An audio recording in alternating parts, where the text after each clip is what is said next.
आप देख रहे हैं इंडिया टीवी, आपके साथ मैं हूं मीनाक्षी जोशी। एआईएमआईएम चीफ और हैदराबाद से सांसद असदुद्दीन ओवैसी अपना किला बचाने में कामयाब रहे हैं। हैदराबाद निकाय चुनाव की काउंटिंग के 7 घंटे बीत चुके हैं और अब तक के रुझानों में ओवैसी की पार्टी 44 सीटों पर आगे चल रही है। अब तक उसके 14 उम्मीदवार चुनाव जीत चुके हैं। रुझानों में बीजेपी की स्ट्राइक रेट भी पिछली बार के मुकाबले काफी अच्छी है। पिछली बार बीजेपी को केवल 4 सीट मिली थी, जबकि अब तक के रुझानों में उसकी बढ़त 31 सीटों पर है। 71 सीटों के साथ टीआरएस नंबर 1 पोजीशन पर है। ऐसे में ग्रेटर हैदराबाद म्युनिसिपल कॉरपोरेशन में टीआरएस की बादशाहत कायम रहने की उम्मीद है। अब तक के नतीजों में ओवैसी की पार्टी एआईएमआईएम ने 14 सीटों पर जीत दर्ज की है। एआईएमआईएम से जीत हासिल करने वालों में पूर्व मेयर माजिद हुसैन भी शामिल है, जिन्होंने मेहदीपट्टनम से जीत दर्ज की है। माजिद ने अपनी जीत पर खुशी जाहिर करते हुए कहा कि उन्होंने बीजेपी उम्मीदवार को 5000 से ज्यादा वोटों से हराने में कामयाबी हासिल की। शुक्रगुजार और उसी के साथ साथ बैरिस्टर असदुद्दीन ओवैसी साहब सदर बने मजलिस इत्तेहाद मुस्लिमीन का शुक्रगुजार हूँ, जिन्होंने मेहदीपट्टनम की आवाम के लिए मुझे खिदमत के लायक मुझे समझा और उनके फैसले को मेहदीपट्टनम की आवाम ने लब्बैक कहते हुए मजलिस उम्मीदवार में भारी अक्सरियत से कामयाबी अता फरमाई। टोटल जो पोलिंग हुई उसका टोटल 63% पोलिंग मजलिस के हक में हुई और हमारी जो लीड बीजेपी से है हमारी 5400 सीट मेहदीपट्टनम में मजलिस इत्तेहाद मुस्लिमीन ने भारी अक्सरियत से भारतीय जनता पार्टी को हराते हुए मजलिस इत्तेहाद मुस्लिमीन का झंडा वहाँ पे गाड़ा। मैं शुक्रगुजार हूँ तमाम मेहदीपट्टनम की आवाम का, जिन्होंने सदर मजलिस की आवाज़ में लब्बैक कहा। इंशाअल्लाह हम आपके तवक्कुआत पे पुरजोर मेहनत करते हैं, आपके तवक्कुआत को करने की पुरजोर कोशिश करेंगे। तो अब तक के रुझानों में ये साफ है कि हैदराबाद निकाय चुनाव में टीआरएस की चमक फीकी नहीं पड़ी है, लेकिन बीजेपी नेताओं का दावा है कि उसने बड़े नेताओं को उतारकर गेम बदल दिया है।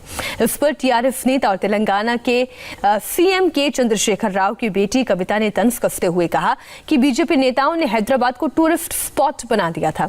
इंडिया टीवी संवाददाता टी राघवन की टीआरएस नेता कविता से बातचीत हुई है, आपको सुनाते हैं उसके कुछ अंश। बीजेपी का ये दावा है कि जिस तरह से बड़े बड़े नेताओं ने यहाँ पर कैंपेन किया उसने पूरा गेम चेंज कर दिया। आपको क्या लगता है, आपका क्या एनालिसिस है?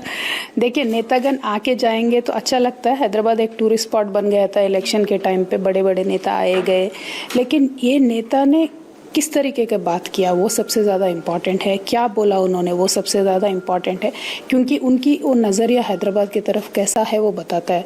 उनके लिए हैदराबाद 1000 बातों में एक बात हो सकती है, लेकिन टीआरएस पार्टी को हैदराबाद ही एक इकलौती बात है। तो ये बात लोग समझते हैं, हमारी प्रायोरिटी हैदराबाद है, हमारी प्रायोरिटी तेलंगाना है। तो जो नेतागण बीजेपी से आए गए वो बहुत बातें बोले, लेकिन एक भी बात हैदराबाद के डेवलपमेंट के वास्ते नहीं था, एक भी बात हैदराबाद के लोगों के वास्ते उनका पैशन या प्यार जताने वाली बात नहीं थी। सिर्फ सियासत की बात की गई थी। तो जाहिर है लोग उसको रिजेक्ट करेंगे और टीआरएस पार्टी के साथ खड़े रहेंगे। मैम, कहीं ना कहीं टीआरएस को भी इस बात से दिक्कत तो हुई, क्योंकि जिस तरह से बीजेपी ने आपके सामने इतना बड़ा चैलेंज इंपोज किया, आपने तुरंत सीएम साहब ने ये कह दिया कि हम पूरे भारत में बीजेपी के खिलाफ, नरेंद्र मोदी के खिलाफ एक मोर्चा खड़ा करेंगे।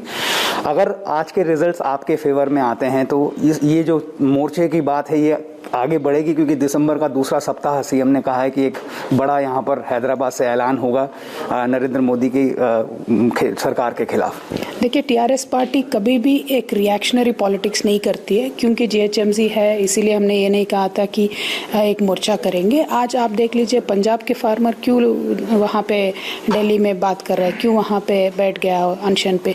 तो ये चीज़ें हैं कि देश में आज ऐसा माहौल है, केसीआर साहब ही नहीं, हर कोई चाहता है कि सेंट्रल गवर्नमेंट एक्सप्लेन करे ये कैसी बिल है, ये फार्मर के लिए कैसे हेल्प करेगी। आज पीएसयू के सारे एम्प्लॉयज़ चाहते हैं कि प्रधानमंत्री जी, भारतीय जनता पार्टी एक्सप्लेन करे कि पीएसयूज़ को क्यों भेजा जा रहा है जो प्रॉफिट में है। तो ये सारे इंपॉर्टेंट क्वेश्चंस हैं, इन सब पे बात होनी चाहिए, पॉलिटिकली होनी चाहिए, इंटेलेक्चुअली होनी चाहिए, आम लोगों में भी बातें ये चलनी चाहिए। तो इसका माहौल आज बन रहा है। तो केसीआर साहब ने सिर्फ एक म्युनिसिपल इलेक्शन के लिए ये सारी बात नहीं बोले, उन्होंने ये बात बोले हैं क्योंकि ये किसी ना किसी को ये बात उठाने की अभी वक्त आ गया है। तो that is the only thing, but otherwise municipal election हम बहुत कंफर्टेबल है। टीआरएस पार्टी खुद ब खुद मेयर पद पे आएगी, अच्छे से जीत के हम वापस आएंगे।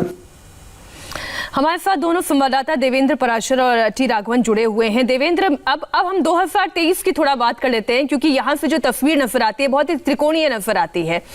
अगर समीकरण की बात करें तो टीआरएस और एआईएमआईएम भले ही दुनिया के सामने अपनी दोस्ती का इजहार ना करे, लेकिन इस बात से कोई इनकार नहीं करेगा कि यहाँ पर गठबंधन की गुंजाइश आगे भी रहेगी। यानी क्या 2023 में भी कुछ चुनावों की तस्वीर वैसे ही होगी जो अभी म्युनिसिपल कॉर्पोरेशन में दिखाई दे रही है, या कुछ अलग तस्वीर होगी? इसमें तो अभी बहुत लंबा वक्त है, उसमें ये देखना होगा कि आगे की राजनीति कैसे बढ़ती है। लेकिन एक चीज़ जो अभी समझ में आ रही है कि उस समय भी अगले विधानसभा चुनाव में दोनों ही दल टीआरएस और एमआईएम एक साथ कोई ओपनली समझौता करें, इसकी संभावना बहुत कम रहेगी। और इसकी संभावना ज़्यादा रहेगी कि जो एमआईएम का जो प्रभाव क्षेत्र है हैदराबाद का, वहाँ पर एक बेटर अंडरस्टैंडिंग के साथ, पर्दे के पीछे की जो अंडरस्टैंडिंग होती है उसके तहत चुनाव में जाएँ। क्योंकि अगर टीआरएस और एमआईएम दोनों साथ आते हैं ओपनली, तो बीजेपी की राजनीति को ये बहुत सूट करता है। आपने देखा भी कि गृहमंत्री अमित शाह इस बात को कह रहे थे कि इलू इलू करते हैं दोनों, तो वो ये बीजेपी इस बात को एस्टेब्लिश करना चाहती है। और अगर ऐसे में गठबंधन हो गया तो वो बीजेपी के लिए काम थोड़ा आसान हो जाएगा। तो ऐसे में निश्चित तौर पे टीआरएस सिर्फ अंडरस्टैंडिंग रख सकती है एमआईएम के साथ हैदराबाद के अंतर्गत। इसके अलावा पूरे सूबे में कोई गठबंधन इसकी संभावना नजर नहीं आ रही। रही बात बीजेपी की, तो निश्चित तौर पर यहाँ से उसे और मोमेंटम आगे बढ़ाना होगा। और सबसे बड़ी चिंता जो पार्टी की रहेगी कि प्रदेश इकाई जो है, जो स्थानीय इकाई, उसे किस प्रकार से मजबूत करे, ताकि जो माहौल बनाया जाता है उस माहौल को अल्टीमेटली जो लोकल आपके वर्कर्स हैं वो बूथ तक खींच कर लेके जाते हैं। और वहाँ पर बीजेपी को अभी और ज़्यादा मेहनत करनी होगी। बीजेपी ने संगठन के लिहाज से अपने युवा नेताओं को वहाँ पे, अपेक्षाकृत युवा नेताओं को वहाँ पे लगाया है, ये जिम्मेदारी दी है। तो वहाँ पर निश्चित तौर पर अगले 2-2.5 साल में देखना होगा कि संगठन का काम कैसे आगे बढ़ता है, तब पता चलेगा कि चुनाव में क्या होता है। राघवन, जो जिस तरीके से चुनाव प्रचार हुआ, अभी आपकी जो बातचीत का हिस्सा आप कविता, जो टीआरएस की नेता है, उनसे बातचीत कर रहे थे, उसमें उन्होंने एक बहुत अच्छी बात बोली कि लोकल मुद्दों पर लोगों ने वोट किया या लोग वोट करना पसंद करते हैं। और टीआरएस की पॉलिटिक्स का तरीका भी ये है कि वो इस तरीके के मुद्दों को नहीं उठाती है, रैंडम पॉलिटिक्स नहीं करती है, बिगर इश्यूज है।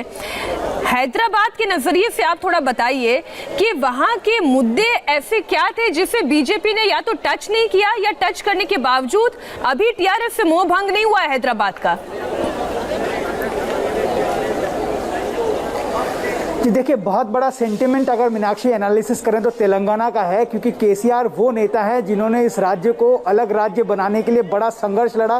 ये एक संगठन था जो फिर राजनीतिक एस्टेब्लिशमेंट में बदला, और केसीआर के रूप में हम यहाँ पर एक मुख्यमंत्री देख रहे हैं। वो सेंटिमेंट लगातार लोगों के बीच में है, क्योंकि अभी भी लोग ये मानते हैं कि केसीआर ही वो एकमात्र ऐसा व्यक्तित्व है जिसकी वजह से यहाँ पर एक अलग राज्य की स्थापना संभव हो पाई है। ये एक बड़ा पिक्चर है। लेकिन जैसे बात मैं आपसे कर रहा हूँ मीनाक्षी, उसी वक्त ये अपडेट्स भी आपको बताता चलूं कि 45 जो लीड कर रही थी एमआईएम, उसमें से 20 सीटों पर एमआईएम ने जीत दर्ज कर ली है।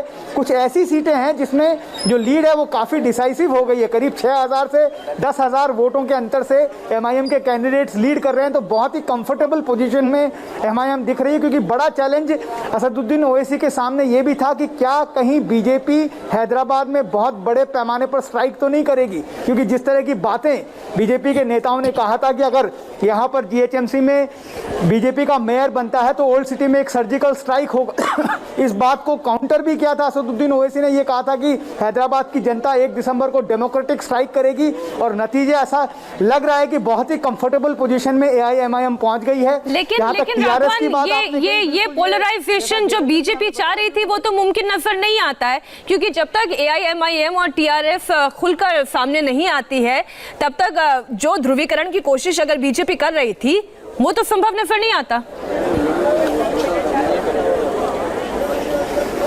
देखिए, यही बात हम आपसे कहना चाह रहे थे कि टीआरएस ने शायद इस बात को भांप लिया था, असदुद्दीन ओवैसी ने भी कहीं न कहीं इस बात को भांप लिया था कि अगर दोनों फ्रेंडली पार्टी की तरह काम करते हैं तो हो सकता है कि एक समुदाय का वोट बीजेपी के पक्ष में पूरी तरह से ध्रुवीकृत हो जाए।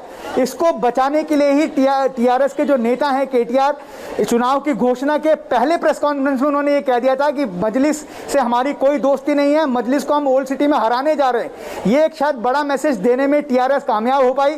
एमआईएम भी इस पर उन्होंने तर्क भी दिया। एमआईएम ने यहाँ तक कह दिया, एक नेता ने जहाँ पर हम खड़े हैं वहाँ के जो एमएलए हैं उन्होंने ये कह दिया था कि अगर मजलिस चाहे तो 2 महीने में टीआरएस की सरकार को गिरा भी सकती है। लेकिन लगता है कहीं ना कहीं कि एमआईएम और टीआरएस इस बात को लोगों के सामने रखने में कामयाब हो पाए कि जो दोस्ती राष्ट्रीय परिप्रेक्ष्य में बहुत छोटे समय मैं एक समअप करके मैं ब्रेक पर जाऊंगी राघवन। ये शायद देवेंद्र पराशर भी मानेंगे कि भले ही नेशनल पॉलिटिक्स में ये आरोप राजनीतिक विश्लेषक लगाते रहे कि AIMIM पार्टी जो है वो बी पार्टी है बीजेपी की, लेकिन कम से कम यहाँ पर तेलंगाना में नजर आता है कि ये बी पार्टी दरअसल KCR की बन गई है, TRS की बन गई है। एक छोटे से ब्रेक के लिए हमें रुकना होगा, फौरन लौट रहे हैं।